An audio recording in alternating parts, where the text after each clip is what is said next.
workers. Commercial actress at the age of 2, is that true? Mm-hmm. Mm-hmm. And then it says here, Nancy is also a terrific singer, having made numerous appearances on shows such as The John Davidson Show. A side of you I didn't know. Let's hear about your singing talent, Nancy. They lied. In a bio, they lied? You know, it's like the thing you put on there and you say, you know, horseback rides, gymnast. Yeah. You know, talent. That's on Can't mine. do any of it. Yeah. But My first job I got, actually, I lied. I told them I could ride a horse, and I couldn't. I was 12. What were they going to do? Fire me? You know. Singing is, yeah. Singing, I can't do. Singing, I did do on the John Davidson Show. Not well. No? Not well. So I stopped shortly thereafter. All right, well, I didn't Wayne Newton is a singer. Yeah. I am so thrilled to meet you. Now, I heard this. I didn't know you were like this Wayne Newton. I love him. I love him. I've seen him about 5 or 6 times in Vegas. Really? If you've never seen his Vegas act, you must go and see his Vegas act. He plays like every instrument known to man. Yeah. And is just, I've seen him turn audiences, just they're on their feet cheering and yelling. Starting to perspire, Nancy, just talking about this.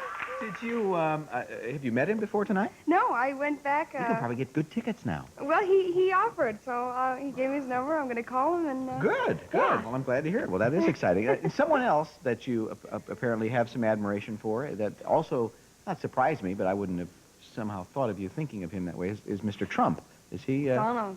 Sure. Donald? Donald Trump. Don? Sure. Have you met Mr. Trump? I haven't met him yet. So I'm going to hopefully do a talk show with him. I can raid his dressing room, too. Why? What is it about Don? I don't know. I guess I'm a New Yorker, and he loves New York, and has done great things. If he drove a cab, would you feel the same way about him?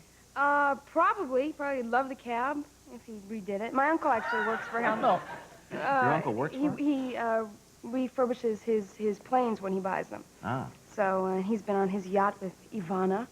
I haven't been invited yet, but I'm hoping. We're fixing you up with tickets to Vegas. We're going to get you to meet Donald Trump. We're changing your life tonight. This is great. I'm glad I came. Yeah, well, we're glad you did, too. This movie I mentioned is, boy, to say the least, a very serious subject and a challenging role. And briefly, tell who this lady is in the story. Well, the movie is basically about domestic violence. And this lady had met up with a man, married him, and subsequent, abuse started to happen, and she ended up leaving him. For quite a long period of time, she called the police, tried to get their assistance. They wouldn't help, and he ended up stabbing her 13 times and making her a quadriplegic. Anyway, she ended up suing the city and the police department and winning for negligence, thus having the law named after her, the Thurman Law, that treats domestic violence differently now. They have to respond to it as a violent crime as it is, and not just a domestic spat. I mean, it's interesting. It used to be that, you could go on the street and beat up a stranger, and it's a felony. If you beat on your wife, it's a misdemeanor. And it's not really fair, so.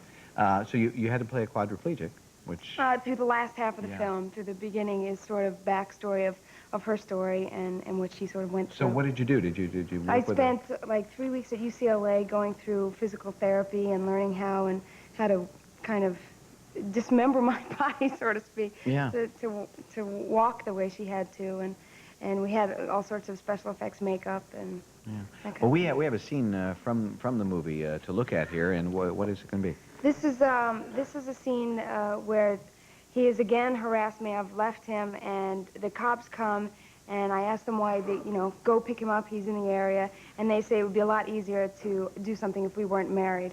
And wow, it's from A Cry for Help, the Tracy Thurman story. Nancy McKean, watch. Now, this is your husband we're talking about here? Yes. Look, there's a restraining order against him. Why can't you just go and pick him up? What was he doing? He called out to me. What did he say? He said he wanted to talk to me. He's been telling everyone he's going to kill me. He's told it to me 100 times. Okay.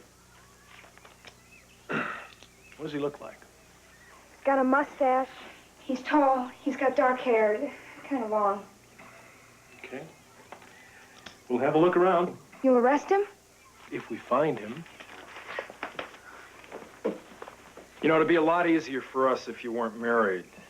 What does that have to do with it? He's threatening to kill me. I just mean he's your husband and all. The divorce is almost final. But he's still your husband. So that makes it all right for him to threaten me? What, it's all right for a man to threaten to kill a woman just so long as he's married to her? Is that it? Very well. Good luck with that.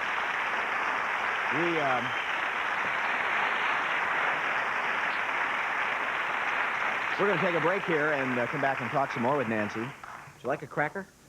Fine, thanks. We're selling them. A word from... Oh, 3? Fine. Well, we're going to have a word here from Nabisco Brands, makers of Ritz crackers and other fine products. That's all right. He's great. He plays a low-life drug dealer, and he had his Oh. hair all mohawked and bleached and earrings. He hated that. Yeah. Is he an older brother? Yeah, 18 months. Yeah. Was he a good guy growing up? Well, he was a normal brother, you know, pin you down, have the spit wad thing kind of happening. You know what I'm talking about. Anybody who has an older brother. The spitwad thing? Yeah, where they kind of let it go and then grab it. I need a cracker. Oh. But, no, you know, we had a great childhood, actually. He's one of my best friends now. Really? I couldn't live without him. I call him for advice. I actually called him on the way here, and I said, Wayne Newton's on the show. And he said, well, tell him I love him, too. Yeah, he wants tickets just like everybody else. No.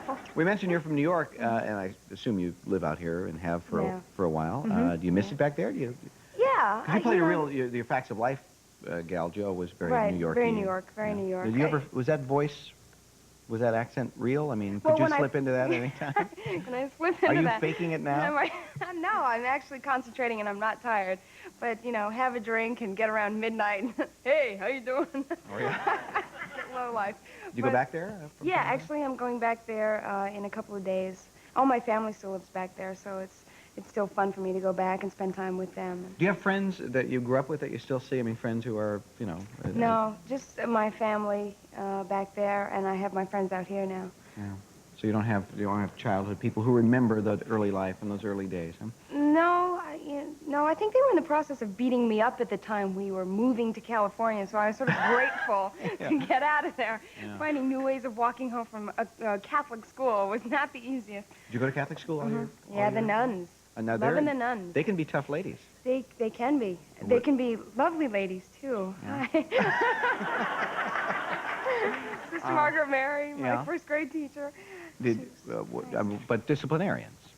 Yeah, they actually. I one time in first grade, it was always quiet in school, and you hear the lights hum, and the fire drill rang, and it just scared me to death. I screamed, jumped up. I got detention for a week for scaring all the other little kids in the school. Oh, no, you better wave. Oh, great, thanks. I'm scared. What do you want? Yeah, well, wave to her again and make up. Yeah, that'll do it. Anyway, again, the name of the film is... What is the name of the film? A Cry for Help. A Cry for Help. I knew that. And it airs sometime... October 2nd. Thank you NBC. I'll just do that. Yeah. There's really no point in my even showing up. Now, Nancy, I hope you can stick around because not only is Lou Ferrigno coming out in a little while, but, you know, later Wayne's going to sing. And he'll sit on the same couch with you. Oh, great. It'll be terrific. Nice seeing you again. Nice Nancy McKean. We'll take a break and be right back. Lou Ferrigno. The movie opens tomorrow in New York.